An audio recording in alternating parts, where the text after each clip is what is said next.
Bem, gente, bem-vindos ao Pod Talk. Rafael Torres falando com vocês aqui. Hoje a gente vai continuar falando sobre medicina, sobre saúde. Estou muito feliz de estar com um colega super requisitado aqui, um pediatra genuíno, um amor de pessoa. E eu queria que você se apresentasse, o Dr. Evandro Salgado. Estou muito feliz de você estar aqui. Seja bem-vindo. Conta a sua história pra gente aqui. Pode falar, por favor. Rafa, primeiro, obrigado pelo convite, uma honra estar aqui. A gente tem uma relação que antecede, né? Eu já fui pediatra da filha do Rafa e foi um período super legal, um período que eu fiz consultório. Eu sou médico há, esse ano, 20 anos já. Formei em 2006 e fui pelo caminho da pediatria logo que eu me formei, logo depois. Fiz residência na Santa Casa de São Paulo, em pediatria. Depois fiz terapia intensiva pediátrica. E nesse tempo todo já trabalhei com muitas coisas, hospital, ambulância, fiz 8 anos de consultório na região e hoje eu estou focado em ensino. Então eu trabalho ensinando médicos sobre emergências pediátricas, sobre pediatria geral e não atuo mais em consultório, mas sempre atuando em educação em saúde, tanto para público leigo, mas hoje mais para público profissional. Super legal, a gente vai falar sobre UTI infantil, que é uma coisa super delicada, né, no momento que você está ali, né, na sua fé, né, a gente fala algumas coisas também sobre clínica, sobre essa orientação, então, sempre olhando para a questão da saúde, para o conforto, né, mas o que te fez, Evandro, se tornar médico? Quando que você olhou e falou, cara, é isso que eu vou fazer? É uma pergunta boa. Não foi de berço, não tenho médicos na família. Confesso que talvez tenha uma influenciazinha materna ali. Minha mãe, e ela faz isso com os meus filhos. Hoje eu puxo a orelha dela. Ela fala assim, desde que eu nasci, doutor Evandro. Eu acho que ela tinha uma conexão com a parte da saúde, ela não é da área. E aquilo foi ficando no inconsciente, mas assim, não era uma missão que eu nasci querendo. Eu sempre gostei de fazer a parte de... Sempre me sentir altruísta, de ajudar. Cresci ali num contexto cristão, então a gente participava de projetos voluntários e tal. Sempre gostei dessa parte. Mas teve um marco específico quando eu assisti Patch Adams. É meio clichêzão, né? Quando eu assisti aquele filme, Robin Williams, e aí eu vi aquele cara vestido de palhaço na pediatria... ali na área do câncer, falei, cara, tá aí um negócio legal de fazer. Mas você já fez a piscina de macarrão que ele fez? Não, fiz coisas parecidas. Mas ali deu um clique, assim, falei, eu acho que eu quero fazer esse negócio. E aí, durante quando eu escolhi fazer, claro, tive que estudar bastante, cursinho, aquela história toda. Quando eu entrei, e aí você é apresentado a um universo sem fim, né, de 1000 especialidades, possibilidades, eu fui deixando a pediatria meio de lado, então eu não era um cara assim, eu nasci para ser um pediatra. Não, eu já quis várias áreas, gostava de aprender sobre tudo, parte cirúrgica, clínica, então eu sempre gostei de aprender um pouco de tudo. Foi mais pro final da faculdade que eu fui voltando com aquela ideia. Eu falei, cara, eu acho que eu realmente quero botar aquele plano lá de trás em prática e começar a atuar mais na área pediátrica. E aí... Quando eu me formei, ainda fiquei 2 anos trabalhando, já na área da pediatria, e só depois que eu fui fazer residência médica, né, que eu fui me especializar. Muito legal, né? Realmente, você levantou uma questão do Patch Adams, é um filme que ele enriquece muito, né? Ele traz uma outra visão. Até hoje lembro a cena que tá todos os residentes acompanhando o professor, falam das questões do paciente, o paciente super constrangido, e ele pergunta o nome do paciente. Eu falei, caramba, né? Quer dizer, tá todo mundo engessado ali no jaleco e ele, como que você chama? Né? Eu falei, dá um arrepio, assim, você fala, cara, por que eu tô aqui? O que esses médicos estão fazendo ali, né? Qual que é o propósito dele? Ele não é um mecânico, né? Ele é um médico. Então, realmente, né? Fico feliz de realmente ter passado por essa situação. E me conta, assim, você começou, né, na questão da pediatria com consultório, né? E por sinal, quando recebeu a nossa filha lá para os primeiros cuidados, uma coisa que eu mais ouvia era da minha esposa falando, nossa, o doutor Evandro, ele sabe, ele explica. Acho que assim, eu falei, cara, ele é pediatra ou ele é terapeuta, né? Me fala dessa relação do cuidar de crianças e do cuidar dos pais. Porque eu acho que ser pediatra é isso, né? Você não vai cuidar... Fala isso pra mim. Cara, isso é muito verdade. Você é médico de família, né? No fim, da família. Por onde a gente começa? Eu acho que criança... a gente inverte um pouco a ordem natural das coisas, né? O que a gente acha que é mais comum pela ordem natural é os velhinhos ficarem doentes, quando um velhinho vai a óbito, falece, é meio que o ciclo natural. Quando você inverte essa ordem, então hoje eu trabalho muito com terapia intensiva, UTI, crianças graves, é antinatural. Então você pega um movimento da família e fala, cara, tá errado isso, a criança doente e é um ser que não consegue se comunicar, especialmente os bebezinhos, né, abaixo de 2 anos, são os mais frágeis. A família inteira se movimenta, se mobiliza em torno daquilo. E é muito comum você ouvir numa faculdade de medicina ou numa residência médica, quando você vai perguntar para os médicos, a maioria, aliás, hoje é raro você encontrar quem fala assim, não, eu quero ser um pediatra. É raro. A gente está em extinção. Por quê? A maioria fala a mesma coisa. Porque por causa da família. Não consigo lidar com a mãe ou com o pai. E não é fácil mesmo, porque hoje eu sou pai de 3 filhos, 11, 9 e 6 anos, e vivi todo esse processo na pele. Não é fácil ser pai. E pude viver muitas coisas que eu ouvia dos meus pacientes, assim, meu filho só tem febre na cabeça, meu filho acorda de hora em hora na madrugada. E antes de ser pai, eu já era médico, já era pediatra. Cara, você ignora um pouco aqui, você menospreza um pouco aquela queixa, né?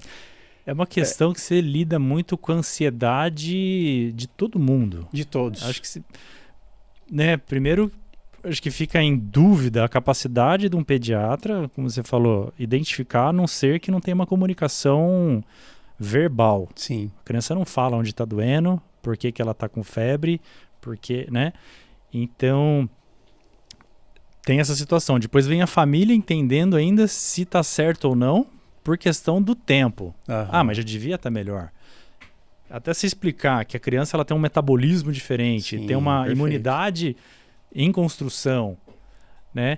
E tem algum caso que você já passou, que você te balançou, que você fala, cara, e você conseguiu dar uma reviravolta em cima disso, de superar a família? Muitos, né? E é exatamente o que você está falando. Criança não é um mini adulto, funciona totalmente diferente.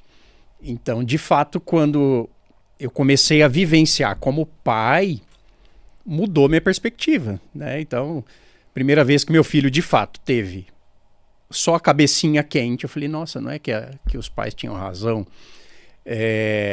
E hoje, indo nessa sua pergunta, eu sinto que as famílias, elas estão muito mais ansiosas, muito mais preocupadas com as crianças. E tem vários motivos para isso. Se eu pegar, por exemplo, lá atrás, minha avó uma vez, quando eu cortei o meu dedo, né? Cortei o meu tendão, ele é até um pouquinho tortinho até hoje. Eu não sei como uma criança de 10 anos estava fazendo, cortando cana em casa, né? Mas tudo bem, cortando cana, geração anos 80 lá para trás. A minha avó, na época, jogou álcool, enrolou e mandou eu dormir. Meus pais tinham saído para um evento, minha mãe foi descobrir no dia seguinte, e eu falo, cara, a geração de hoje é um espirro, você entra em pânico, porque é muita informação. Você pega ali YouTube, você pega Instagram, é um bombardear de informações e é difícil colocar um filtro, né? O que é grave, o que não é. Então esses pais, eles já chegam muito ansiosos, muito preocupados. E antes era uma característica da geração anterior, que eram as mães. Os pais estavam ali trabalhando e trazendo sustento para casa. Na maioria das vezes a mãe era mais dona de casa. O jogo mudou. Agora é meio a meio. Então eu vejo homens, pais, tão preocupados quanto as mães. Então vem o pai, a mãe, e o pai ele tem um estilo de preocupação diferente, porque o pai ele é mais enérgico, ele quer resolver o problema, né? Nós homens a gente tem esse ímpeto de, cara, preciso resolver, quero resolver meu filho, o que está acontecendo? Me dá uma resposta. Eu já ouvi isso muitas vezes, né? Tô dentro da UTI, você está começando a investigar um caso grave, eu quero uma resposta, me dá um diagnóstico, me dá um nome. Calma, vamos conversar. Então essa habilidade de acolher as famílias e abaixar, colocar panos quentes, abaixar a poeira, para começar a eles se sentirem abraçados e entender o que está acontecendo com aquela criança, é um processo que é muito difícil, que precisa de muito treino, né? Isso não é nato, não é um dom, isso é aprendizado. E é o que a gente também tenta ensinar para os alunos, ensinar para os novos médicos que também hoje estão extremamente digitais. Eu sou de uma geração intermediária. Antes de celular, antes de internet, a gente tinha que atender ali no papelzinho, no mano a mano. Hoje tem telemedicina, hoje tem internet, hoje se encosta menos no paciente. E aí essa habilidade de saber conversar, saber ouvir mais do que falar, né, é muito importante. Quando eu estou numa UTI e chega uma criança grave, primeiro a gente precisa resolver o problema da criança. Então chegou um atropelamento, né, uma coisa grave mesmo. A gente corre, pede para a família esperar um pouquinho e a gente vai para lá. A família fica em pânico, estão lá fora, você imagina a situação, caramba, estou separado do meu filho, não sei o que está acontecendo. O foco é a criança. Você tem que dar a mesma importância desse tratamento aqui para o que você vai fazer lá fora depois, que é acolher essa família. Você vai ter que chegar, e isso tem treino, inclusive, comunicação de notícias, boas ou más notícias, comunicação de diagnóstico, como é que você vai abordar isso, você tem que ouvir muito mais do que falar, deixa eles trazerem a história, contarem as angústias, aí eles vão ganhando confiança, tranquilidade, e essa é uma das habilidades que eu acho muito mais importantes até do que só saber fazer diagnóstico e só saber fazer tratamento, é comunicação com a família, eu acho que é acima de tudo. Já começa por esse entendimento que a comunicação com o pai é diferente da comunicação com a mãe, né? Exatamente, o pai quer resolver e a mãe você vai meio que explicar as circunstâncias que vão levar à cura. Sim. Né? A gente vai entrar nessa questão da UTI.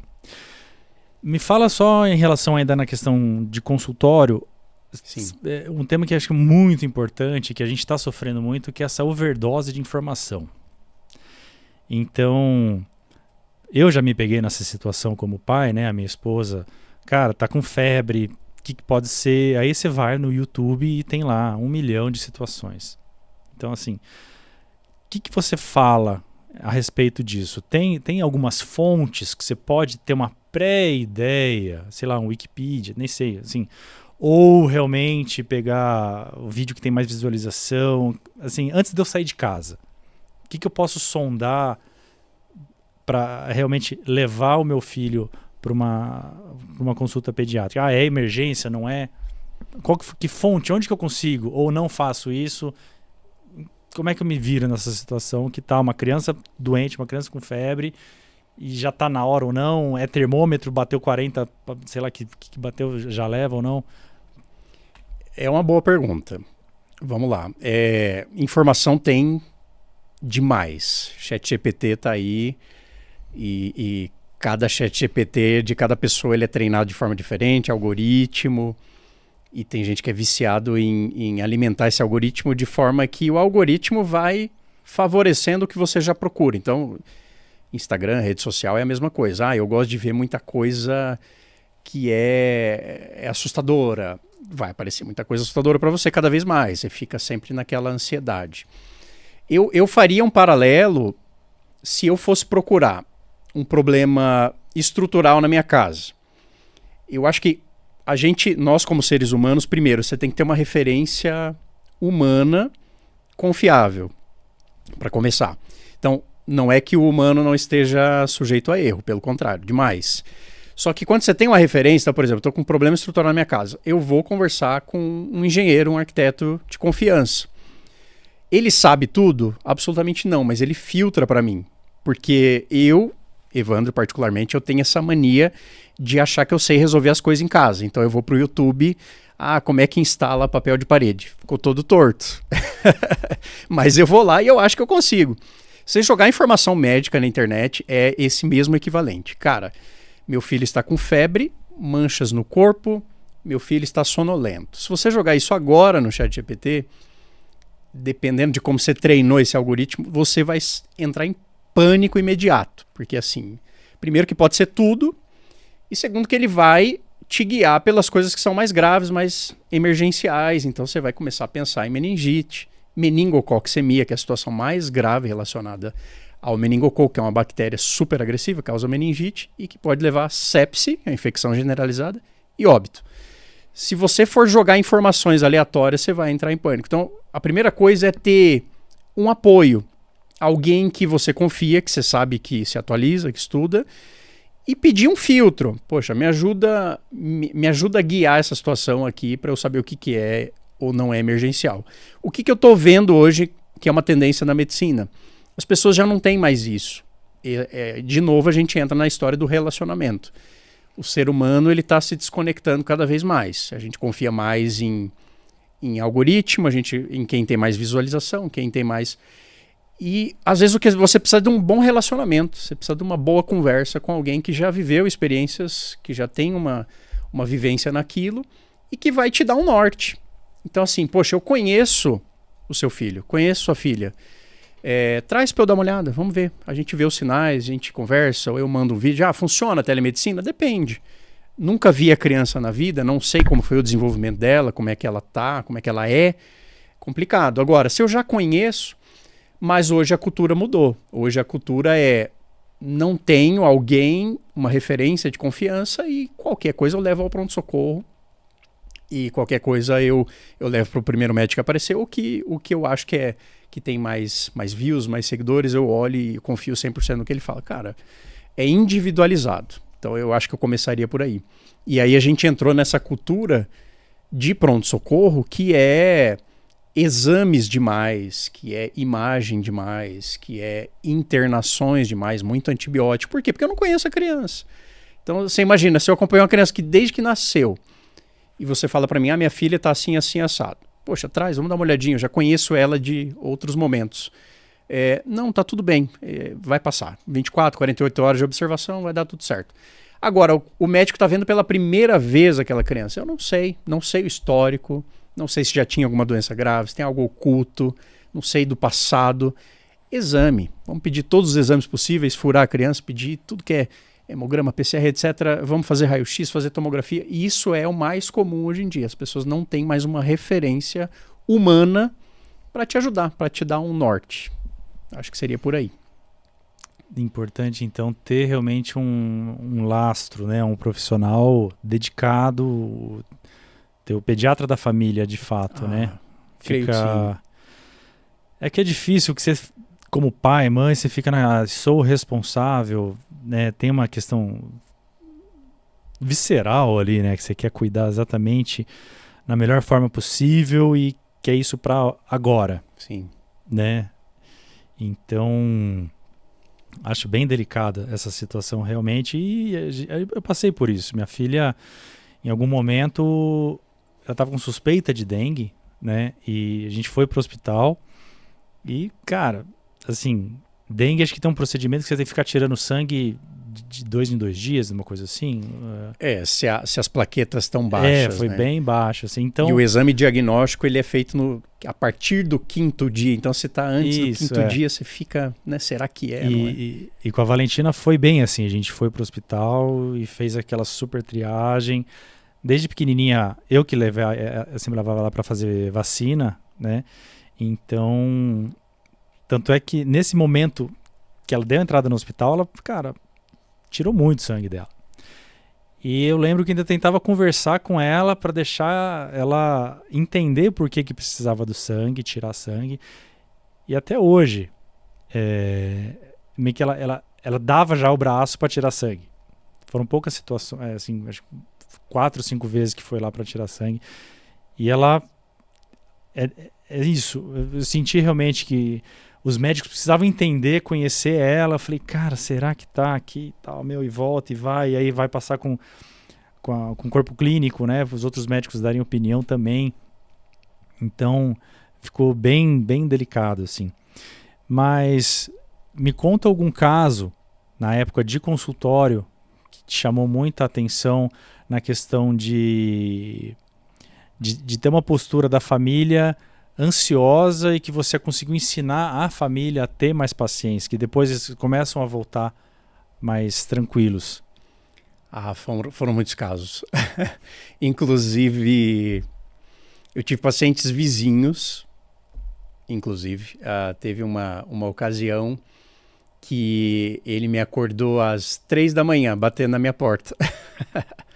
Minha filha está engasgada, pelo amor de Deus, me ajuda. E a menina chorando. E aí eu falei, calma. Ela tá chorando. Se ela tá chorando, ela tá respirando, não tá engasgada. Vamos lá. Aí, com toda a paciência, fui lá, examinei. E era uma família que vinha nessa coisa muito ansiosa. Tudo era mensagem, tudo... E aí que vem a tal história que alguns médicos falam, cara, acho muito chato. Às vezes não é questão de ser chato ou não. É o prisma que aquele pai ou aquela mãe estão enxergando. E aí, o que eu fiz, por exemplo, nessa situação? A gente reservou um tempo maior para conversar. Então, marquei uma outra consulta. Falei, vamos sentar, vamos tirar todas as dúvidas. Vou explicar o que é gravidade, o que não é. Vamos traçar metas, planos, né? Não passando disso aqui, tá tranquilo, tal. E assim, nitidamente a família mudou da água pro vinho. Eles falaram, não, você tem razão, isso tá fazendo mal pra gente, essa ansiedade. E era primeiro filho ou não? Não era. Caramba. Não era. Segunda filha, e já vinham nesse ciclo. E de novo, eu acho que o que falta é conversa, é orientação, assim, calma, tá tudo certo. Se você souber o que de fato é grave, o que não é. E muitos outros casos em relação a tratamentos. Esse exemplo que eu acabei de dar, né? De internar e fazer exames demais em crianças que às vezes não precisam. Então, na época de consultório, muitos pacientes meus eu não deixava ir para o hospital. É claro, isso demanda tempo do médico, demanda energia, né? Até por isso eu depois não consegui fazer mais consultório porque eu queria dedicar a esse outro projeto. É complicado você fazer 1000 coisas ao mesmo tempo. Precisa demandar energia, né? E uma das coisas que eu fazia era, por exemplo, bronquiolite. Agora, fevereiro, março, vai começar a época sazonal, doenças respiratórias, que é terrível. Escola e as crianças todas gripadas e começam. Os bebezinhos abaixo de 6 meses começam a ficar cansados, pneumonias. Os bebês que me mandavam mensagem, as famílias, olha, tá desse jeito e tal, tô indo pro pronto-socorro. Falei, calma, me manda um vídeo, vamos dar uma olhada, já conheço o bebê, eu sei como é que é. Dá uma passadinha aqui no fim do dia, eu dou uma olhadinha, a gente examinava e tirava essa ansiedade da família de correr pronto-socorro. Por quê? Porque eu sei o roteiro, eu sei que vai bater no pronto-socorro, de novo, é tal história. Não conheço o bebê, então vou fazer exames todos. Eu não fazia muitas vezes exames, a gente traçava ali um limite entre o que seria aceitável ou não, e muitas vezes esses bebês nem pisavam no hospital. Então conseguia tratar ali, tem uma amiga fisioterapeuta, pega o contato dela, dá uma ligadinha, ela te atende em casa e tal, a gente fazia isso e não ia para o hospital, não precisava internar. Bebê com icterícia, a gente pega, eu trabalho em rede privada também, de UTI, volta e meia interna um bebezinho de 3 dias de vida com icterícia, amarelão. Aí, quando você olha ali o corte do valor que precisaria fazer a fototerapia, né, porque é de fato uma doença que pode se tornar muito grave, parte cerebral, é ali limítrofe, né? Tá ali num valor que, poxa, precisaria mesmo já fazer o tratamento ou eu conseguiria observar um pouco mais? Se eu não conheço a família e não conheço a criança, de novo, eu não vou mandar essa criança embora. Agora, se é paciente meu de consultório, então isso aconteceu algumas vezes também. Não, tá amarelinho, traz, vamos dar uma olhada, vamos conversar. Não tá tanto assim. Vamos evitar esse exame por hoje, vamos ver amanhã. Volta. Tudo bem, tá melhorando, não precisou ir para o hospital. Então, eu sinto que a coisa está muito institucionalizada e perdeu um pouco a pessoalidade, né, da medicina.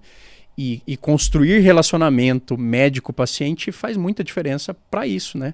Para tirar essa ansiedade, tirar essa... Aí as crianças vão crescendo, a família fala, poxa, de fato, né? Tá indo bem, tá tudo bem. Então, quando eu ganho essa confiança, eu sei o limite, eu sei que horas que de fato, não, agora passou do que eu estava superestimando e eu preciso levar, né, pro hospital.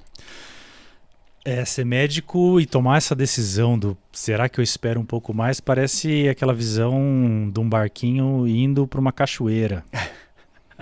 Quando vai ser tarde demais? Sim. Né?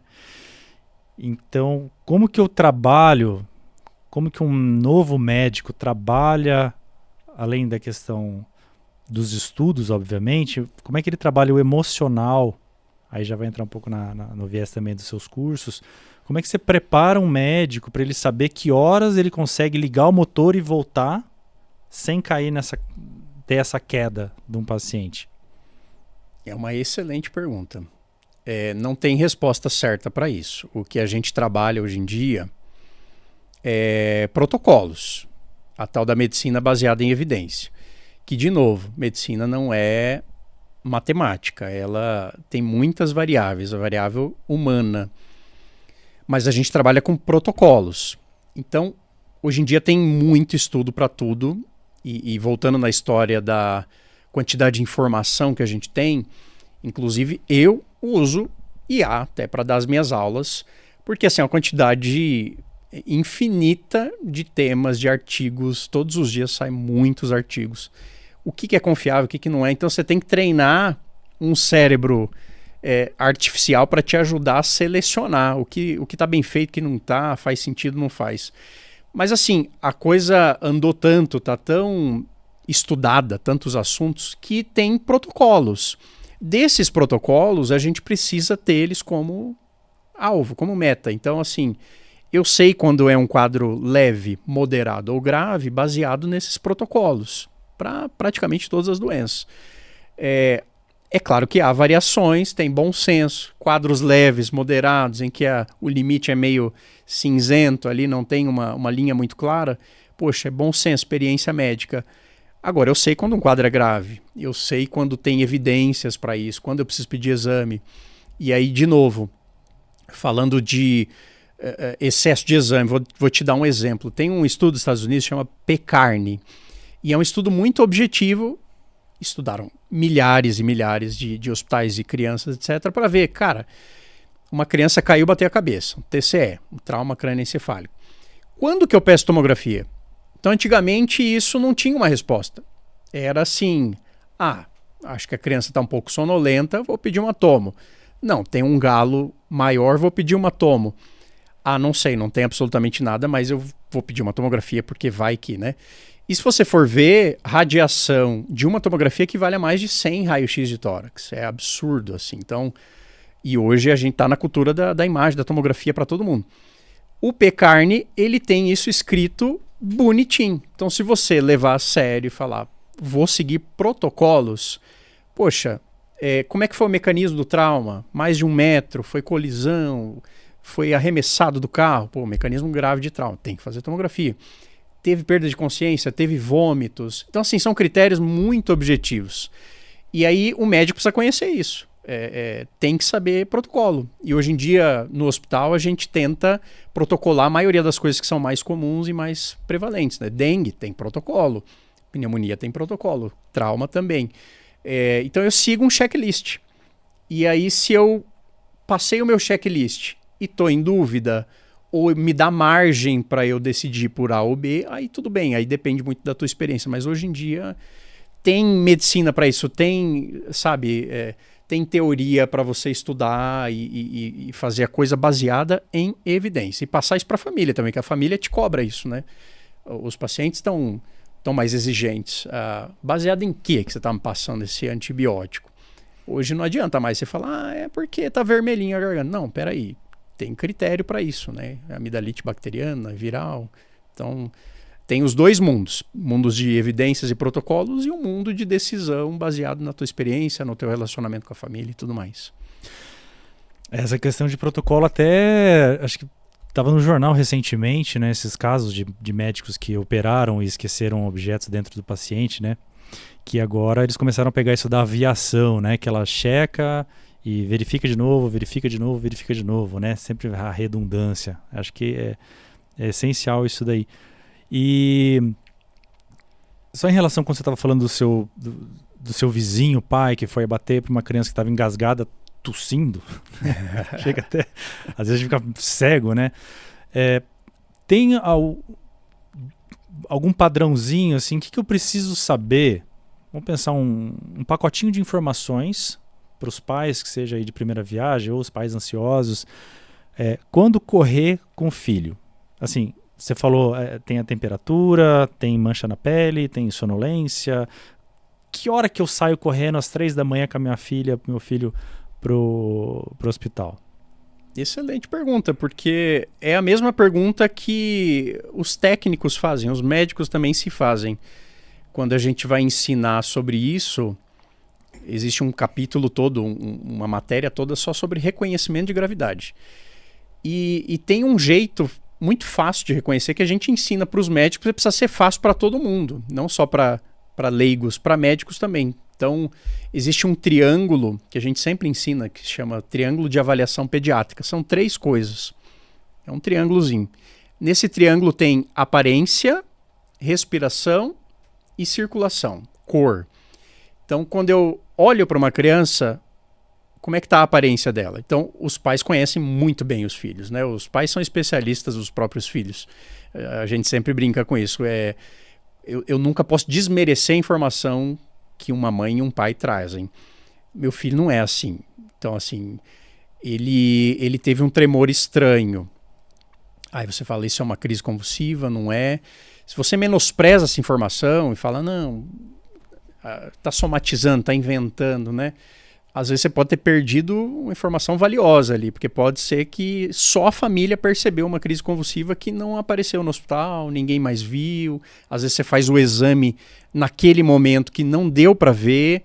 Então, assim, a informação da mãe e do pai é muito importante. Então, a aparência da criança, a família sabe muito bem. Ele está estranho, ele está amuado.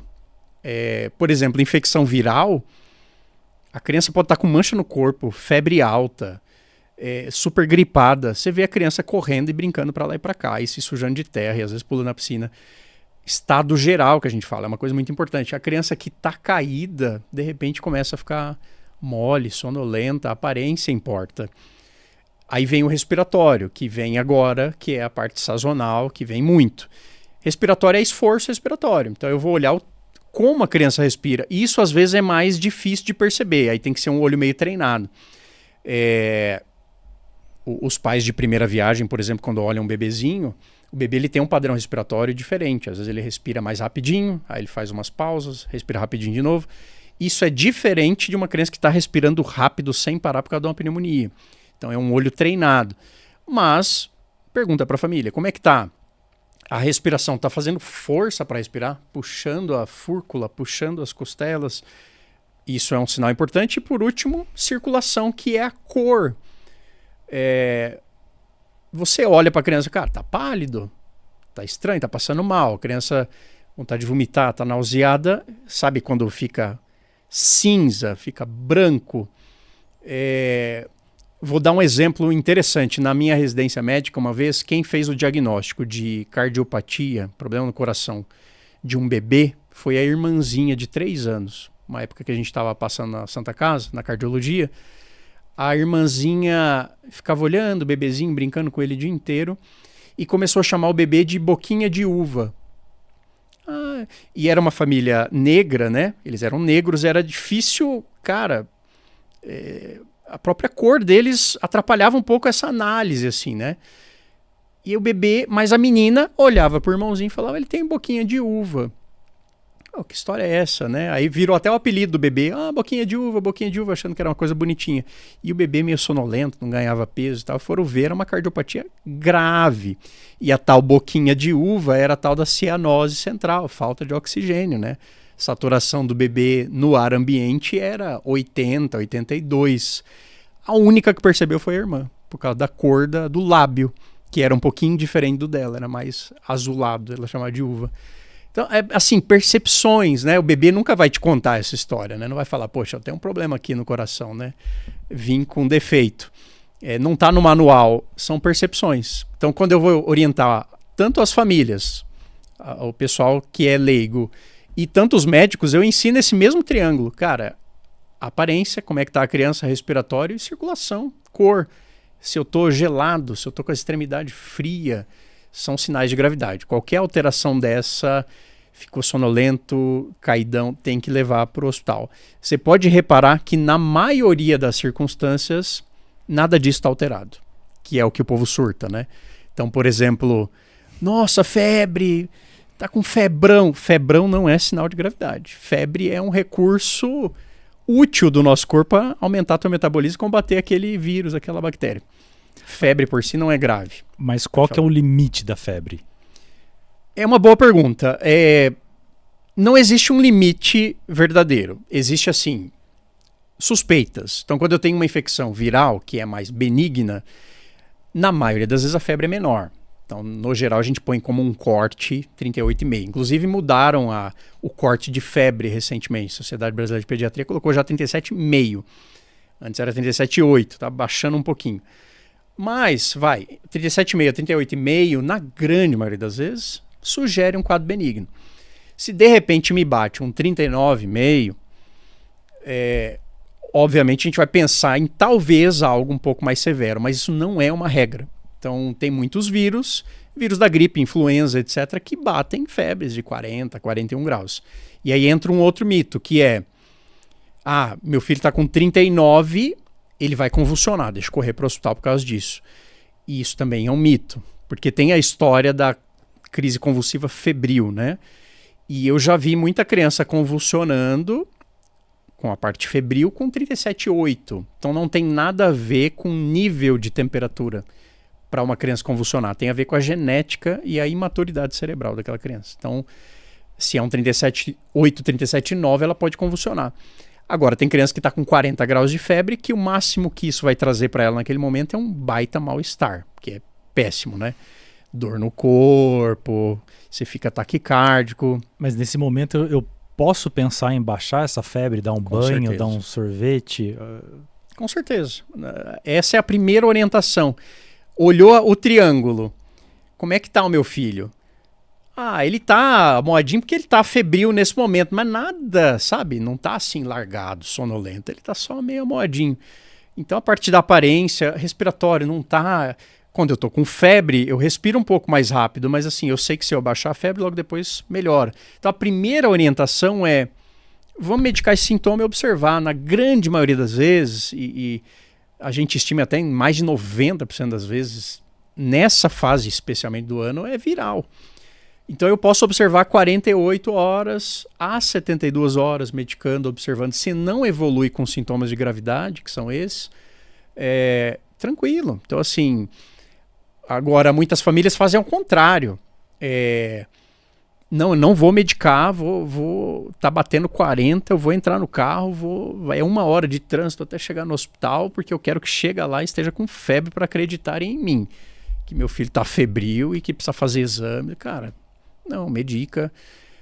Assim como, por exemplo, eu tô com uma suspeita de uma apendicite, uma suspeita cirúrgica. E isso é um mito até dos médicos que a gente combate ensinando, que é, tô com suspeita de apendicite. Não vamos medicar, não vamos tirar a dor, porque a gente quer que o cirurgião avalie para ver se é cirúrgico. Então vamos esperar, porque na hora que o cara vier examinar, tá ali a dor, entendeu? Só que às vezes o cirurgião tá em outro hospital, ou ele vai chegar ainda. E assim, um princípio primordial, tanto para pais quanto para médicos, trate a criança. Ele não merece estar com dor, nem com aquele desconforto todo. Primeiro, tire esse sintoma. Não tem problema você tirar a dor, não tem problema você tirar a febre. Se tem algo sério acontecendo ali, dá para ver. Então, se é cirúrgico, não é fazendo aquela analgesia inicial que você vai tirar ali a suspeita de uma apendicite. Não vai tirar. E não é tirando a febre que você vai necessariamente ocultar um quadro infeccioso bacteriano. Então, sim, eu consigo examinar, consigo olhar ouvido, garganta, eu consigo chegar a um diagnóstico sem necessariamente tá com febre naquele momento. E falando ainda da questão da febre, que eu acho que é o principal estopim, né, da luz vermelha em casa, né? Minha filha tá com febre e tal. A gente tem um dilema, né? Porque por um lado a febre é boa, porque ela vai combater, né, os invasores ali, subindo a temperatura, já que eles são termossensíveis, né? Mas por outro lado, você coloca a criança num estado de sofrimento. Então, a pergunta assim é, cara, quando que eu medico? Quando? Porque daí eu vou tirar essa questão do natural, essa coisa que vem de milhares de anos de evolução. E a questão é... Então, quando eu medico, e o que você acha dessa automedicação? Pois é. É uma linha muito tênue entre medicar demais e não medicar, né? Eu te diria assim, por experiência própria, eu, por exemplo, apesar de trabalhar com UTI, eu não tenho termômetro mais em casa e eu não tenho oxímetro, que é o que vê saturação, oxigênio, porque eu confio tanto nessa coisa do sentir, do saber os sinais clínicos, que é muito mais importante do que números. Se você perguntar para um nutrólogo, ele vai te responder a mesma coisa em relação ao peso. Pouco importa o peso, como é que é a composição corporal, é a mesma coisa que é o mesmo raciocínio. Você seguia pelo conforto da criança, como é que ela tá? Então assim, se eu tô com uma criança abatida, com febrão, pegando fogo, natural que eu preciso medicar. Não necessariamente eu não vou ficar assim, botando um corte exato. Quando chegar no 37,9 eu medico. Não. Pode ser que eu nem saiba que ela tá febril. Ela tá quentinha, dou um abraço nela, ela tá quentinha. Mas tá brincando, tá bem. Poxa, hidrata, dá bastante líquido, vamos ver se ela fica bem. Poxa, começou a ficar amuada, ela não tá se sentindo bem, né? Aquilo tá incomodando, tá abatendo mais, medica. Então, eu vou pelos critérios mais clínicos do que números em si. Desculpa, eu perdi a outra pergunta que você fez. Não, realmente essa. Quando medicar ou medicar demais? Ou quando não medicar? Boa. Hipermedicação é um problema sério. Vou te dar um exemplo que parece muito bobo. A gente teve um caso uma vez de insuficiência hepática grave numa menina de 10 anos de idade por paracetamol.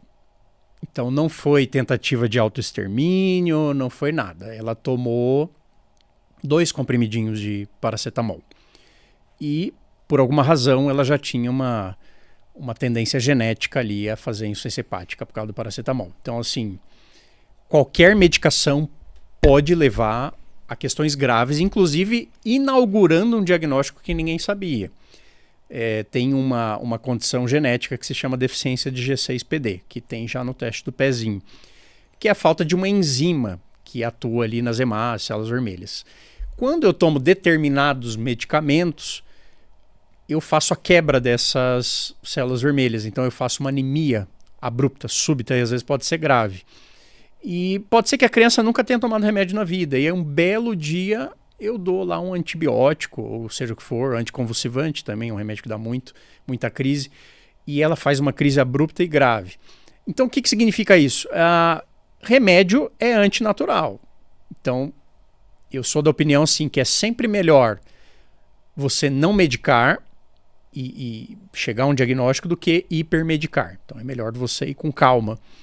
E hoje antibiótico, por exemplo, virou padrão em pronto-socorro. Tudo é antibiótico. E a gente sabe que na maioria das vezes não precisa. Tem sido um trabalho constante nosso, inclusive dentro do hospital. Chega um paciente internado com antibiótico, inclusive com pneumonia.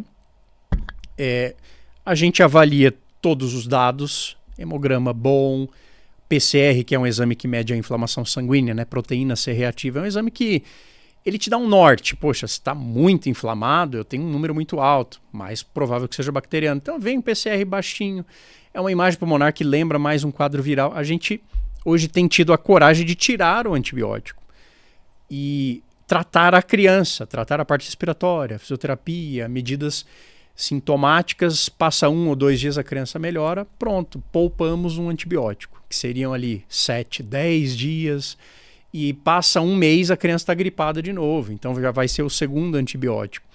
E aí vai chegar uma hora que não vai mais fazer efeito. Eu estou selecionando bactérias, eu estou aumentando a resistência bacteriana. Então, assim, medicar tem que ser visto sempre com muito critério, com muito cuidado, né? Qualquer remédio, desde analgésico, antitérmico, seja lá o que for.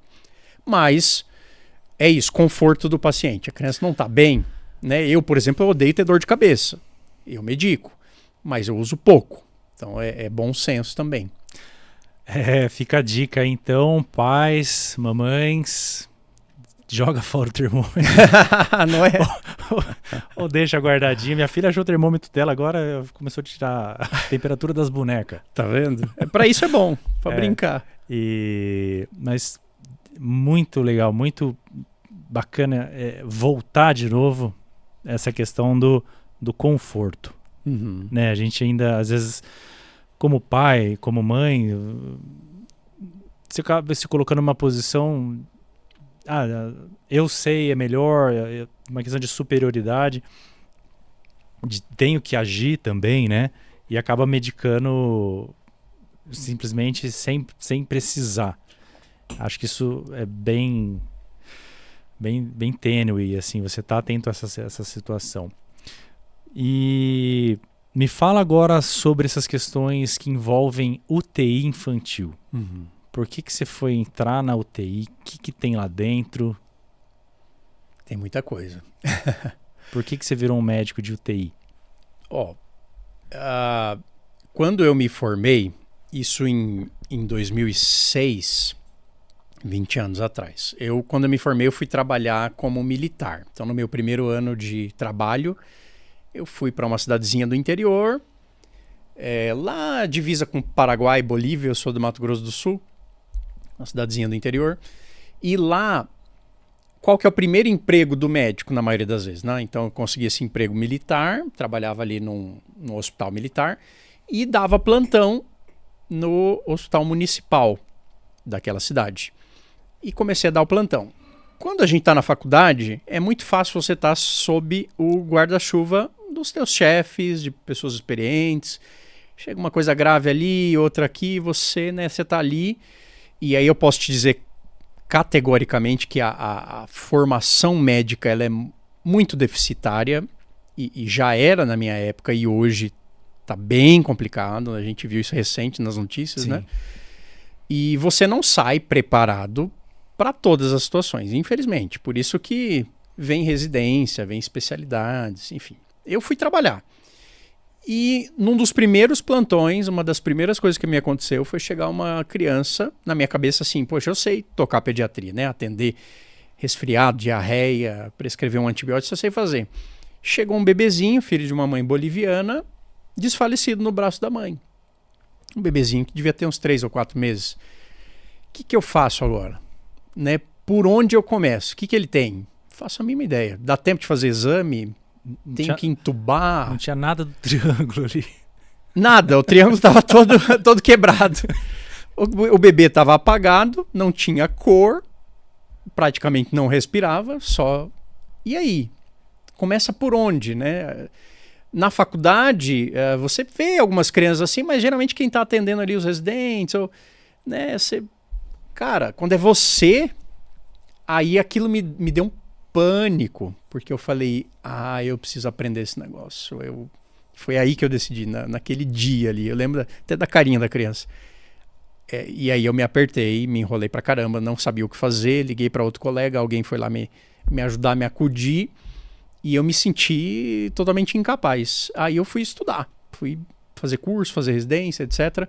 E aí eu entrei no mundo da UTI. O mundo da UTI, de novo, criança não é um mini adulto, né? Criança funciona, é totalmente diferente o metabolismo, a forma como a gente prescreve os remédios, materiais, tubos.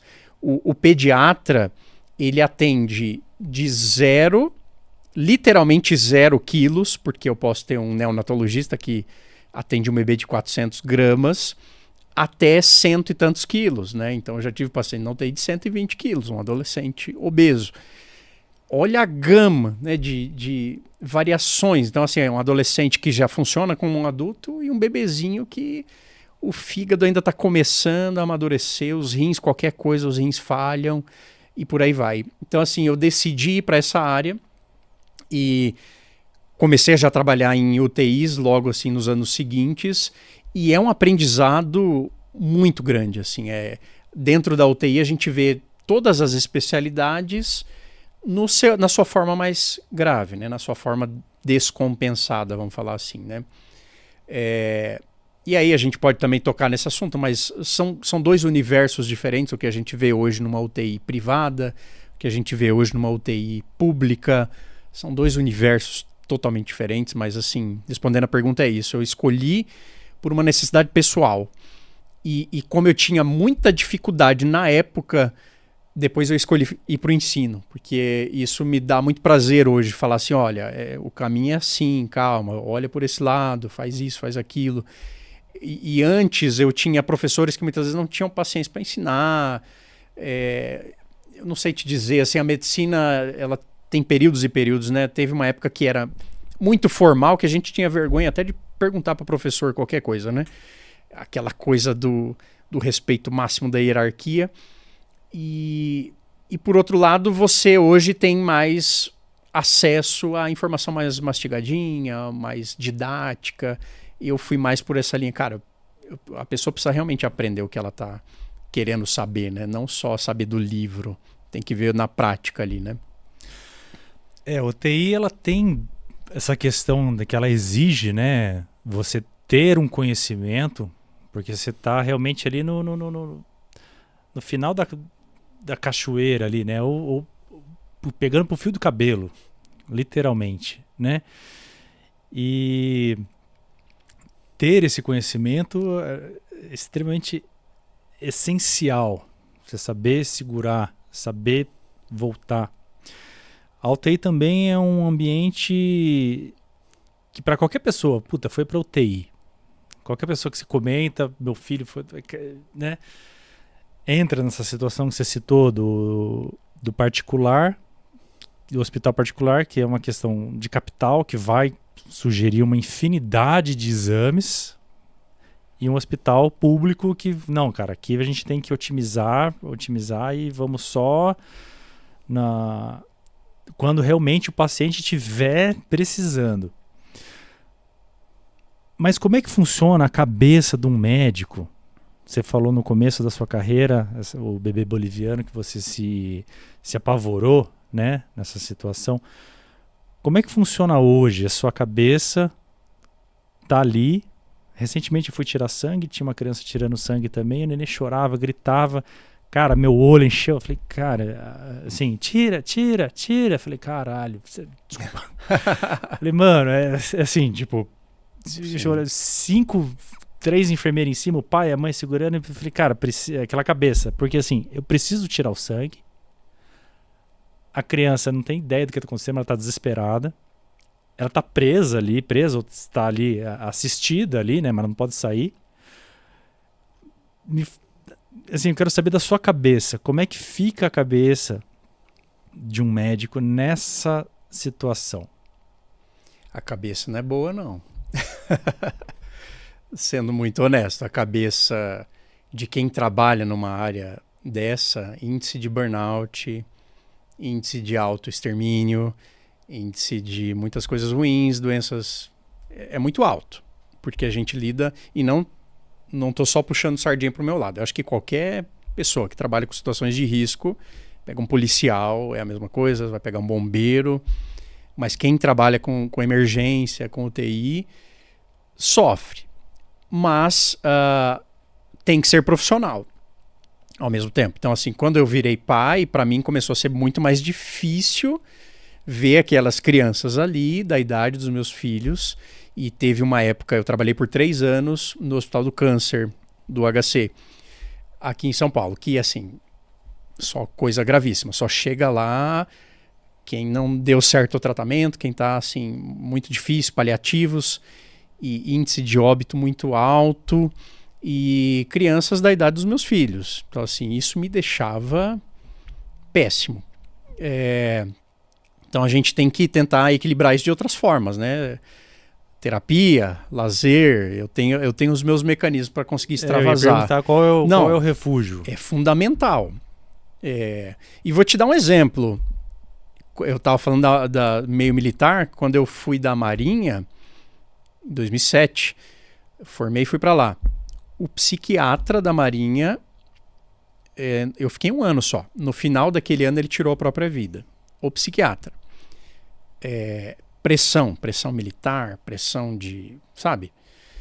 Então, a questão mental do médico, e de novo, não vou puxar só sardinha para o meu lado, da enfermagem, fisioterapia, mas assim, falando de mim, não é fácil. Muitos colegas não buscam ajuda, só vão vivendo, e você vê colegas com 20, 30 anos de experiência que estão, assim, destruídos por dentro, né?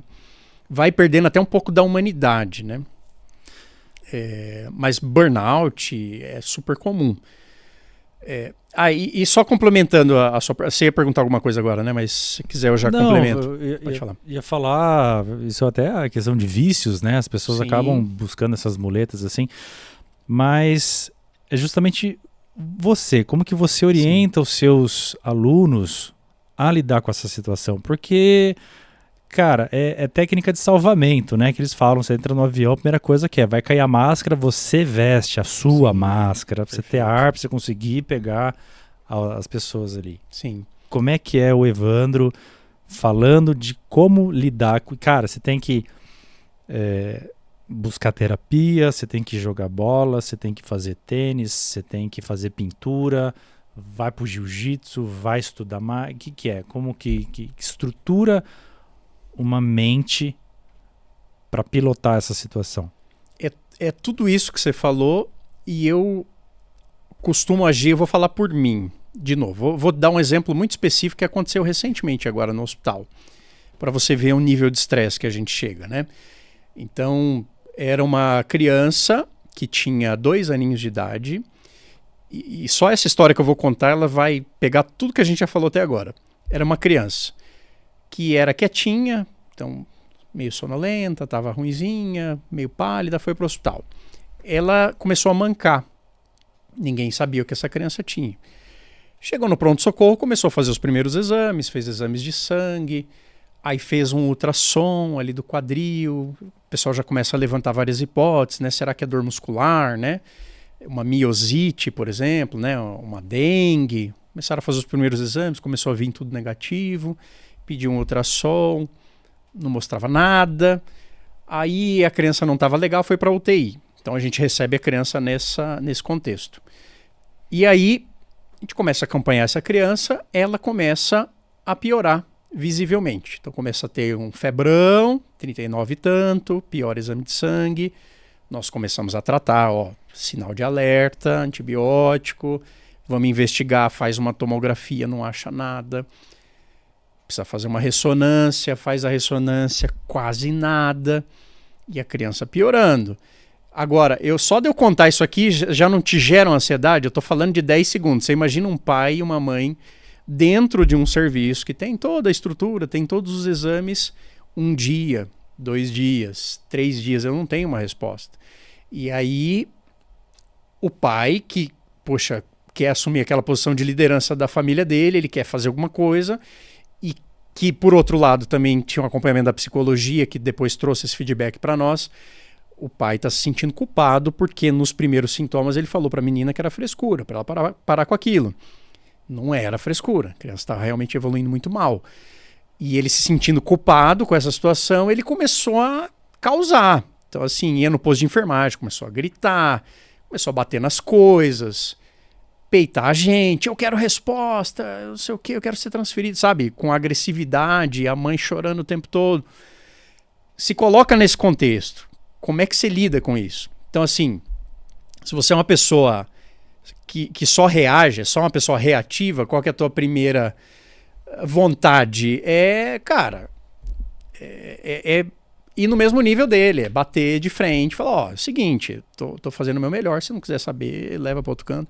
Não. Então, é uma hora que você tem que se colocar, empatia, né? Você tem que trabalhar a empatia. Então, você tem que separar o personagem o profissional do pessoal, e você fala, cara, como é que eu vou atuar nisso aqui de forma profissional? Então, uma das coisas que eu fiz, vamos conversar para você entender como tem sido até aqui. Então, sentamos, abri todas as imagens, todos os exames, vamos ser francos. A, B, C, é isso, começou aqui, estamos nesse ponto da investigação, já envolvemos esses e esses especialistas, a situação está complicada, não temos resposta ainda, mas os caminhos para chegar nessa resposta estão sendo tomados e tal. A poeira baixou um pouquinho. Naquela mesma noite, aí a criança piorou de vez. Então ela teve a pressão caiu, ela começou a não respirar mais, e aí eu precisei ir lá, colocar um tubo, passar um acesso. Nesse momento aconteceu uma das coisas que eu me lembro e nunca tinha acontecido na minha carreira, que era a própria família falar assim, e a gente passa por isso dentro da uma UTI. Diferente de um centro cirúrgico, que você chega assim, entrega teu filho para fazer uma cirurgia, você chega na porta do centro cirúrgico, pode entregar teu filho para o anestesista, seu pai é anestesista, fiquei sabendo hoje, entrega para ele e tchau, vou esperar do lado de fora. Dentro de uma UTI pediátrica a coisa é muito orgânica, os pais ficam com a criança 24 horas. O que está acontecendo com a minha filha? Me ajuda, e grita no corredor, pelo amor de Deus, ela tá... E aí eu cheguei para eles, falei, olha, eu vou pedir para vocês esperarem um pouquinho lá fora, porque a gente vai precisar fazer alguns procedimentos invasivos. E eles falaram, não queremos sair, não vamos sair, eu quero ficar com minha filha. E aí entra toda uma questão ética, moral, até que ponto eu posso me impor como profissional e falar... Né, a partir daqui não, você é pai e mãe, com licença, eu me colocar no lugar dele, se tivesse acontecendo comigo, eu ia querer ficar lá dentro, enfim, eles têm esse direito. Então, hoje em dia, no protocolo, por exemplo, de parada cardiorrespiratória, da American Heart Association, que é o top assim, de cursos e de algoritmos, né, protocolos, eles falam... Numa parada cardiorrespiratória, é até preferível que a família fique junto, para eles verem que você fez tudo que foi feito, tudo que foi possível fazer. Obviamente a maioria não vai querer ficar, mas tem uns que vão. E aí foi essa conduta que eu fiz. Sem problemas, eu só peço que vocês fiquem aqui no cantinho. E é feio de ver. Então assim, eles ficaram chocados, né? Intubação, deixei eles ali. Aí na hora de passar a veia, o catéter profundo no pescoço, aquela história toda, a mãe não aguentou, saiu. Mas enfim, tô contando isso porque nessa hora você tem que ser profissional e aplicar protocolo. Todo mundo está sujeito a erro. Eu poderia errar naquele procedimento? Poderia dar algum problema? Poderia. Mas eu tô fazendo tudo que eu fui treinado para fazer. No final, chamei eles com a maior naturalidade do mundo, sentei eles lá dentro do quarto de novo, falei, aqui tá o ventilador, aqui tá o monitor, agora ela tá tranquila, ela tá sedada, sem dor, nós vamos esperar ela passar esse quadro, investigar um pouquinho melhor e tal. Então, encurtando a história, foi uma tempestade e a sensação que eu tinha que o pai queria resolver no grito aquilo, e a gente deixou muito claro que não é assim que funciona, saúde não é assim.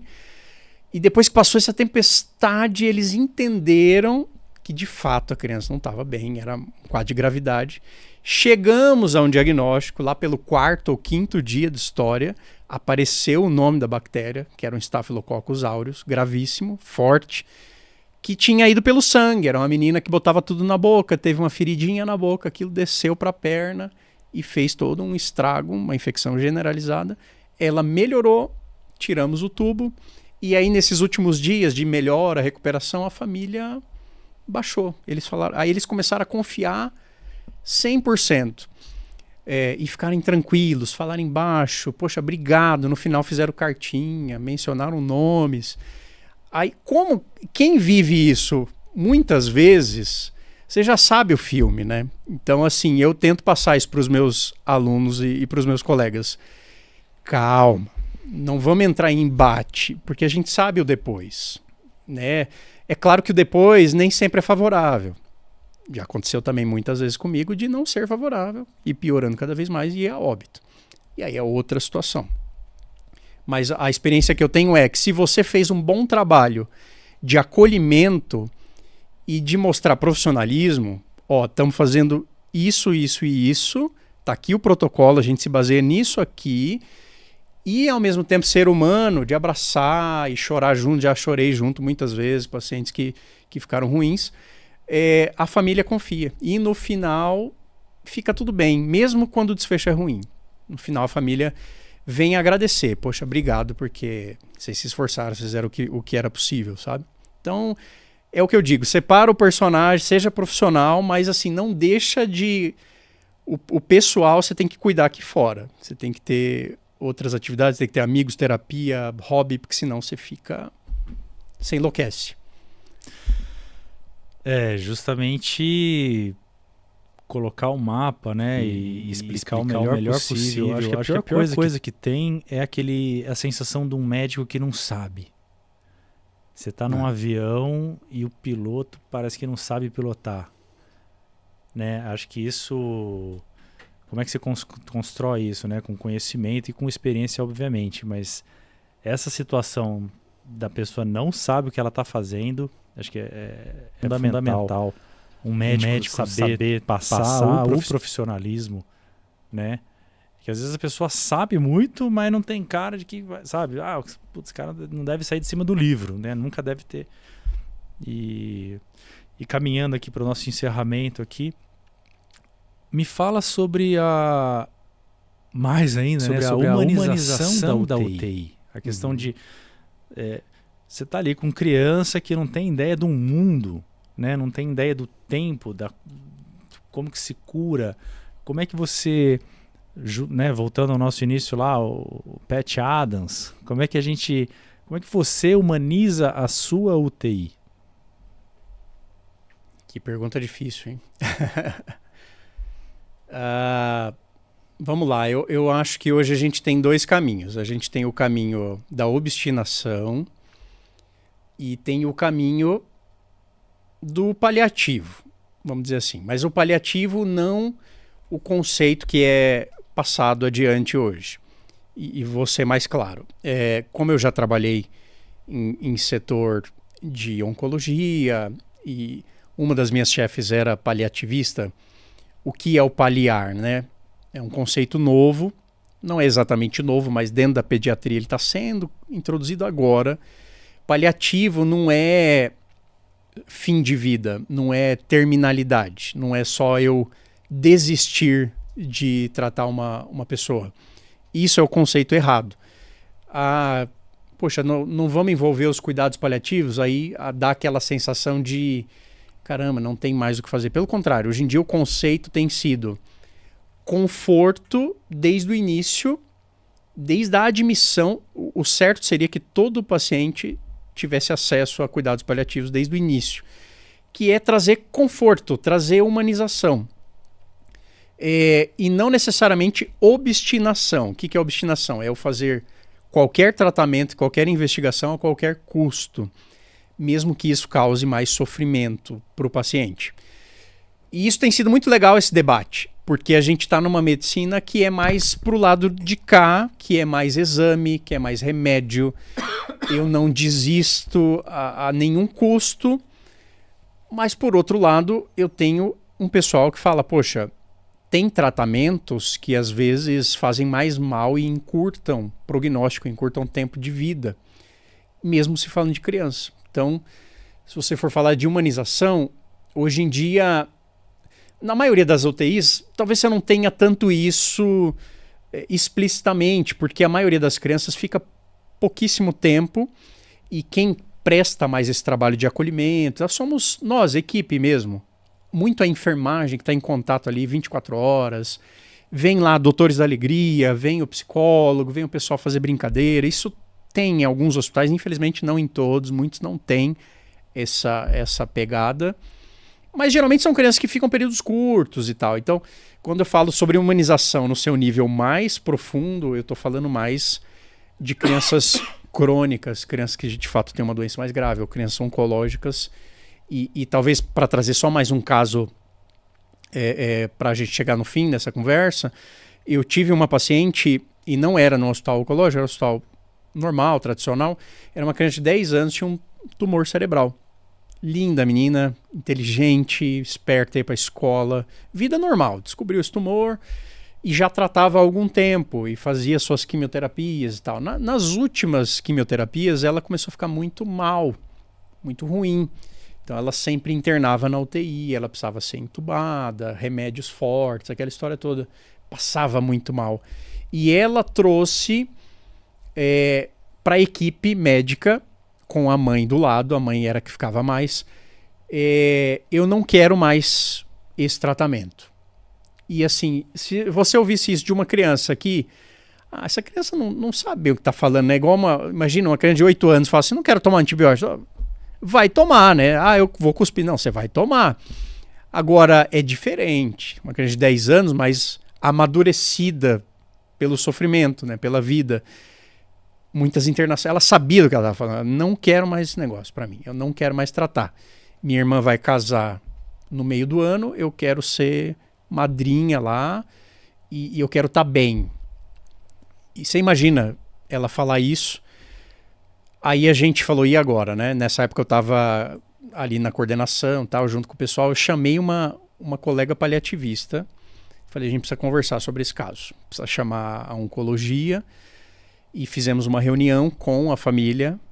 E aí? Aí os próprios pais falaram, não, a gente concorda com ela, ela tem razão. Porque ela não quer mais ser entubada, ela não quer mais viver essa vida. E aí começou um processo, e aí que entra a história, né? O quanto esse tipo de ouvir o paciente, de acolhimento, de humanização, vai me trazer de consequência jurídica, ética, legal, que era a grande preocupação de boa parte da equipe. E aí, como é que eu resolvo essa coisa? É prontuário médico, tudo bem escrito, documentado, familiares cientes. Então, assim, é tudo muito sério, né? Existe um protocolo para isso. E aí, encurtando a história, fizemos várias reuniões. É isso mesmo, não é? Então, vamos traçar um plano, vamos. Parou o tratamento e ela falou, quando reinternar, eu não quero ir para UTI. E a gente acordou isso, escrevemos em prontuário, deixamos tudo certo. E aí passaram meses, ela conseguiu fazer o que ela queria, foi no casamento, o cabelinho cresceu, participou, e aí ela reinternou. Quando ela reinternou, não foi para a UTI, ela foi para o quarto, e fizemos tudo conforme estava combinado. Pegou uma veinha, colocou uma morfininha contínua para ela não sentir dor, e ela foi indo embora com a mãe segurando a mãozinha dela. É emocionante, isso eu lembro até hoje. E aí ela faleceu naquela noite, assim, foi uma noite de internação. E no final de tudo isso a gente falou, o que sobra disso, né? E agora? Como é que a gente vai lidar com isso? Aí a família veio e falou, cara, eles vieram agradecer. Obrigado, porque minha filha teve dignidade nos últimos meses. Então, eu tive o privilégio de viver essa situação. Não é todo médico que tem esse privilégio. O que a gente tem visto hoje em dia não é isso, a maior parte. Mas eu te diria que lá atrás, quando eu pensei no PET Adams, era nisso que eu estava pensando, que era acolhimento e ouvir o lado do paciente, não só do pai, da mãe, da criança mesmo. Assim, eles têm uma opinião, eles têm um pensamento. Então, eu tento levar essa experiência que eu tive uns anos atrás para todos os pacientes. Então, eu sempre olho no olho do paciente. E aí? Como é que você tá? O que você quer? Tá doendo? Tá isso? Tá aquilo? Para mim, isso é humanização. É levar em conta a opinião da criança e, obviamente, da família. Mas a gente ainda tem um caminho muito longo para seguir. Eu acho que, no geral, hoje a medicina é pouco humana. A medicina ela é mais mecânica e, né, baseada em tratamento e em exame. Eu acho que a gente precisa tentar buscar um equilíbrio e talvez voltar mais para essa medicina humana, pessoal, né, de relacionamento. Bem profundo, né? Acho que deu para sentir um pouco a pressão, a decisão, né? Até que ponto eu quero continuar aqui, até que ponto vale a pena, até que... Acho que realmente é um turbilhão de coisas, porque você vê uma criança falar, Aí vem aquele ditado, enquanto você depende de mim, você não tem uma responsabilidade, você vai fazer o que eu determinar porque eu sou o adulto. Mas aí envolve a questão de sofrimento. Será é um jogo de paciência? Mas até que ponto custa, né? Vale a pena, né? Eu acho que assim, né? Obrigado por dividir essa experiência. Realmente é emocionante. A gente vem para trazer, né, essas informações, para fortalecer o nosso conhecimento, para que a gente esteja mais ciente, né, de eventualidades. A gente nunca sabe, a gente dá o acaso, né, eventualmente um acidente, depois você está ali, vai para um hospital, para uma emergência, tem que socorrer uma criança que está precisando ser entubada e tal, com os pais juntos. Eu acho que de certa forma, tem um lado bom que a gente tem que estar preparado para isso, né? Não é só um display de vídeos e filmes que você escolhe sempre o romance e a aventura, né? Tem momentos que você vai cair, você vai tropeçar. Então acho que ter essa calma é justamente poder assistir ao que é a vida. A vida é a vida e a morte, né? Então você tem que estar realmente preparado. Sempre tem um lado bom. A hora que você comentou que a família com informação mudou o tom, no caso da outra criança, a gente até comentou um pouquinho antes, eu achei que você ia falar da questão da fé. Porque, assim, até nessa última história que você estava falando, eu falei, cara, será que vai ter um final? Ficou bem? Não ficou? Mas o ficou bem aonde, né? No nosso plano material aqui, ou ficou bem... Assim, o que você já assistiu para encerrar o nosso debate aqui, na sua conversa? O que você já assistiu, longe de questões religiosas, mas do poder da fé? Porque a gente está falando do organismo que, cara, tem uma cadeia genética gigante e responde de inúmeras formas a vida, né? A questão de até que ponto o físico, né, tá à mercê de uma questão de energia, de uma fé que você fala, reza, o que faz? Nada, reza. O que essa mãe que tava lá assistindo, que não aguentou, que saiu, que estavam entubando a criança, onde que tem fé ali dentro? Ou você já assistiu alguma coisa que a cura veio da fé, sei lá? Nossa, tem história para contar, hein? O tempo é limitado, mas tem muita história. A gente até teve aqui, né, o Everson falando do caso da mãe dele, que foi curada, né, pela fé, enfim. De novo, tem que separar o CPF do PJ. Eu tenho as minhas convicções pessoais, quando eu estou no trabalho, eu tento ser o mais, entre aspas, cético possível. Eu tento trabalhar com o que eu tenho, mas é inegável que chega um momento da caminhada, que chega um momento da evolução desses casos difíceis que ninguém consegue explicar mais. Porque, assim, a medicina ela é muito limitada, né? A gente está tendo respostas novas todos os dias, mas ela muda muito, Lembra a história do Covid? Era tanta informação, uma hora era isso, outra hora aquilo, muda remédio, muda...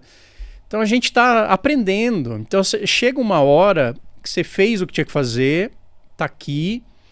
Agora, o que vai acontecer a partir dali, a gente trabalha meio que com o acaso. E tem crianças que você fala, nossa, essa criança chegou super bem e evolui muito mal, e não resistem. E eu tive, quando você estava perguntando isso, já me veio duas histórias na cabeça, mas assim, não vou contar inteira para não tirar muito tempo, mas sendo bem sucinto, uma das meninas de 11 anos tentou tirar a própria vida com um veneno de rato, com chumbinho.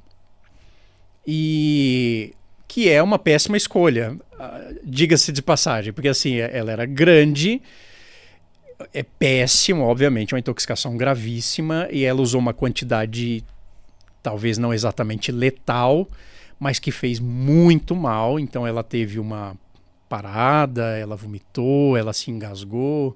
SAMU era um lugar afastado da periferia, era o dia de chuva, o SAMU levou quase 2 horas para chegar no lugar. Quem viu foi a prima, a mãe não estava em casa, sabe umas histórias? E, enfim, foi pro hospital, essa menina chegou muito grave, a parte cerebral para nós, chegou esse momento que a gente reuniu a família, era uma criança que teve várias paradas, crise convulsiva, etc. Precisou botar a traqueostomia, aquela história toda. Chega para a família e fala, olha, a situação é essa, e daqui para frente o que a gente pode esperar é que ela vai ter 0 contato, ou no máximo muito pouco contato, e sabe, vamos começar a ver home care. E aí tinha, se não me engano, uma tia ali, que era aquela da fé. E ela reuniu a família toda e falou, não, nós vamos...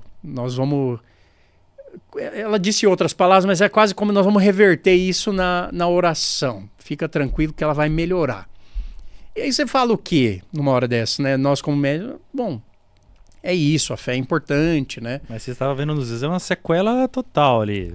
Poxa, mental... imagem cerebral super sequelada, a criança não tinha resposta, já estava sem sedação há muitos dias, e assim, o máximo que ela fazia era dar uma viradinha, dar uma gemida. Então assim, cara, já vi 1000 casos como esse, vai ficar uma criança sequelada. E não, isso vai ser revertido, essa criança vai melhorar, e começar a fazer a tal da corrente da oração e da fé e não sei o quê.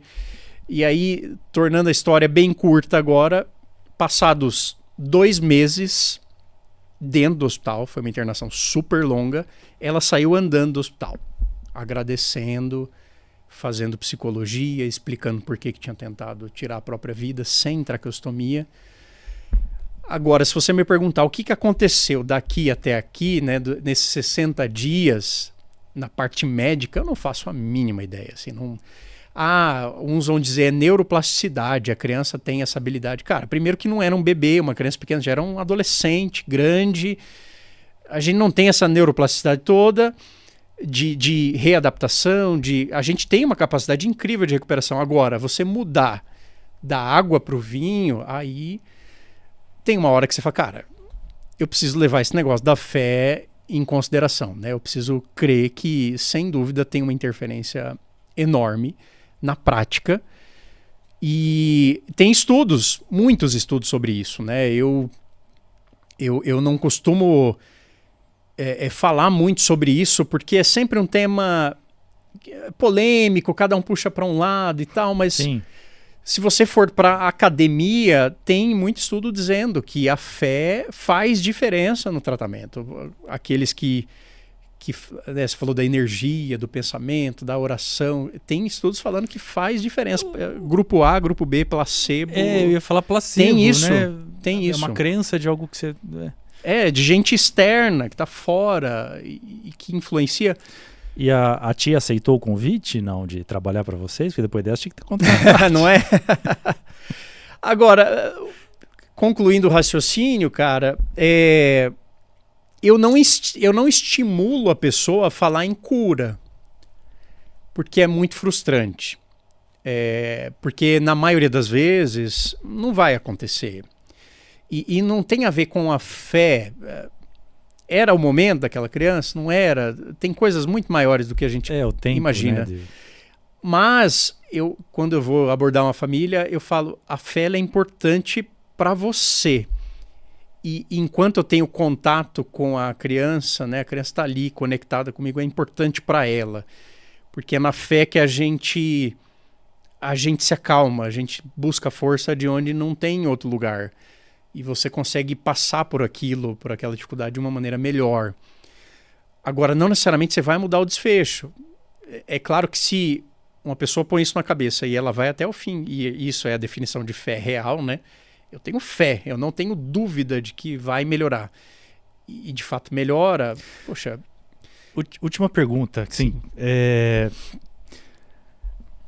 Você tem uma questão de idade ali, mas para uma criança, você conta historinhas, não, você vai ficar bem, ou a partir de que momento você já começa a falar, cara, a gente tá aqui, tal, mas vai dar tudo bem. E agora você começa a contar para um jovem, assim, a gente tá fazendo melhor, mas sua febre subiu, isso aqui e tal, mas você vai ficar bem. Ou então, não, fica bem, isso aqui faz parte. Como é que é esse... Tem uma tática que é muito interessante, que aí tem psicólogos e terapeutas que responderam essa pergunta muito melhor do que eu. Mas tem um jeito fácil de fazer isso, não só em relação ao hospital, mas na vida. Para quem tem filhos, que é você, primeiro, descer no nível de compreensão da criança e você perguntar para ela. Primeiro, como é que você tá? O que você está sentindo? Conversar com a criança. Então, é óbvio que vai ter uma idade que a criança não vai ter essa habilidade de diálogo e aí não adianta você... Agora, já tem uma habilidade de diálogo, uma criança de idade escolar. Minha filha, por exemplo, tem 7 anos. Troco altas ideias com ela. Papo cabeça. Criança de 5, 6 anos já consegue conversar. Como é que você está? O que você está sentindo? Isso, aquilo. O que você quer saber? Acho que essa pergunta faz toda a diferença. Tipo... Pergunta pra mim, o que você quer saber? Quando eu vou embora? É a primeira coisa que eles vão perguntar, né? Quando eu vou jogar videogame?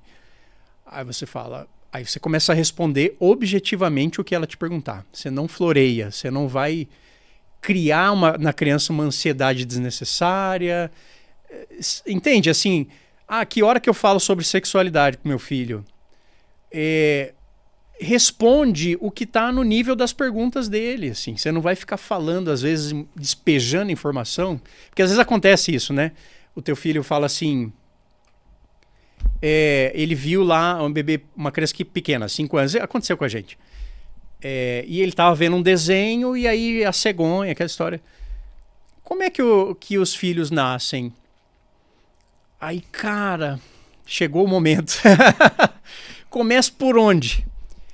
E enquanto a gente estava começando a pensar em como responder, ele falou, não, porque eu tô vendo o desenho e é a cegonha, mas eu sei que sai da barriga da mamãe. Aí eu falei, é isso. Você quer saber o quê? Isso aí. Então assim, eu já estava me armando para falar, sabe, homem, mulher, sexualidade, hormônio. Não, calma. Vamos no nível dele, o que ele está preparado para entender, vai com perguntas pontuais. O que você quer saber? Me pergunta. E aí ele vai te falar. E é a mesma coisa no hospital. Você não vai falar assim, nossa, você tem um câncer gravíssimo logo de cara. Mas às vezes ele realmente quer saber, ele já está num nível de conhecimento. Porque o caso que você trouxe ela aí, sabia. que ela tomou a decisão de chega, não... A outra sabia tudo, sabia o nome, sabia do que se tratava, tinha as imagens das tomografias, sabia. Eu tenho um caso na família também de CA, né, que está tratando câncer, já estabilizou, mas precisa continuar. E a gente já passou por essa situação do esgotamento. Cara, não aguento mais e tal. E foi, não sei, eu precisei contar uma historinha ou trazer uma metáfora olha, não consigo, o medicamento vem, imagina um campo cheio de mato. O que você não quer ali é o mato. Esse medicamento, ele tá vindo, o medicamento que tem, ele tá vindo, tá roçando tudo. E com o campo roçado, você consegue caminhar lá sem ter uma vida sem problemas. Mas tá lá. Ele não tá crescendo. Então, você vai ter que escolher entre deixar isso virar uma floresta e você não conseguir mais sair dali, ou ter que sempre estar roçando. Né? E dessa forma, houve uma compreensão, assim. O lúdico ajuda demais, né? A questão da... Minha filha ainda não chegou nessa questão, né? Da onde como a gente tá aqui. Eu acho que ela ainda vai perguntar da cegonha, ela tá com 4 anos. Mas o que funciona muito com ela é perguntar o que ela acha. Boa. Virou praxe já. Pai, por que a gente tava caminhando, por que uma perna vai na frente da outra? Eu falei, meu Deus. Eu falei, por que você acha? Porque se eu não for, eu caio. Falei, pronto. Resolvido. Né? Às vezes ela só quer uma validação, ela nem quer muito uma resposta, ela só quer uma validação. E ainda você convida a criança a ver que ela sabe. Sim. Né? O que você acha? Ela para já. você vê a cabecinha assim, né? Legal. Muito bom. Você é Caramba! muito bom de lúdicos, exemplos lúdicos. Ah, então, mas né? Nem legal. tem uns momentos. Mas, meu, que viagem legal. A gente, né, traz um convidado, você fala, cara, vamos navegar nesse mar aqui. A hora que você entra, você vê que é um oceano. E não é só um oceano horizontal, né? Que você não vê mais nada. Cara, tem uma profundidade, tem altura. E você vê que o tempo é pouco, né? Para tanto conhecimento, para tanta... Gostaria de mergulhar em tudo e aprender mais e trocar e levar informação. Assim, ia pedir suas últimas palavras, agradecer por você estar aqui e convidar novamente para a gente voltar aqui e conversar mais. Opa, será um prazer. E queria pedir para você fazer um encerramento, suas últimas palavras, o que você pretende aí em futuro como pediatra de UTI? É isso, eu acho que desse papo todo que a gente teve hoje, é como se eu sinto que a minha missão hoje é pegar um pouquinho dessas experiências, do que eu vivi até hoje e ajudar outros colegas a passar, a tentar facilitar o caminho, né? Porque não é um caminho fácil, mas por outro lado é um privilégio, é um caminho muito prazeroso. Então passei por vários caminhos diferentes, consultório, hospital, ensino. E eu acho que o que a gente precisa, fechando todo esse papo, é de mais humanidade, né? A gente precisa ser humano de novo, né? Teve o tempo da pandemia que a gente, digitalizou 100%, né? Tudo virou digital e hoje as pessoas estão sentindo falta do presencial de novo, de estar perto, olho no olho. E na minha área eu acho que esse é o grande diferencial do futuro. Tem muita gente com medo de IA, de perder emprego para IA, e de fato muitos vão perder, porque ela é muito melhor em processamento de dados, informação, não tem como vencer um cérebro digital desse. Agora, ela não tem como pegar nossa humanidade, nosso abraço, nossa compreensão. E acho que esse recado final fica assim, que a gente precisa resgatar um pouco disso e formar novos médicos, novos colegas que têm essa visão. Aos pais, aos cuidadores, avós, tios que cuidam das crianças, também a mesma coisa, buscar esse relacionamento em uma rede de apoio que não seja mecânica, tem que ser, de novo, uma figura de alguém confiável, acompanhar com alguém, poxa, não me identifico com esse, não tem problema, sabe, é normal.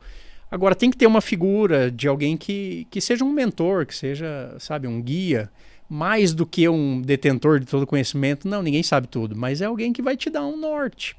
E é assim com a gente, quando a gente é criança, a gente tem nosso pai, tem nossa mãe, e agora eu, sendo pai, eu também tenho que tentar passar essa ideia de mentorar, de dar um norte, né? Então eu tenho buscado isso como missão hoje, de tentar facilitar, ser um facilitador. E, bom, redes sociais, basicamente o que eu estou trabalhando hoje é @doutor.evandrosalgado.ped. Eu criei muito conteúdo durante uma boa parte da vida para público mais leigo, hoje eu crio só para público médico, mas tem muita coisa que tem proveito, tem aprendizado para ambos os públicos. Fala para a câmera aqui, como é que te acha? Eu tô no Instagram, é o jeito mais fácil, e também tô para retomar um projeto de podcast, assim como o Rafa, entrevistando esse lado B que ninguém conta da medicina, dos médicos, dessas vivências fora, extramuros hospitalares. E é só me procurar lá no YouTube, tem também, Dr. Evandro Salgado, você me acha por lá. Então, tem muito conteúdo pela frente. E obrigado pelo convite, de verdade. Eu estou aberto, tem muita história para contar, muito papo ainda que a gente não conseguiu entrar e eu estou à disposição. Vamos, a gente faz capítulos aí de... Bora. Beleza? Gente, obrigado. Esse aqui foi mais um episódio do Pod Talk. Um prazer estar com vocês. E é isso. Vamos pro próximo. Obrigado. Um grande abraço.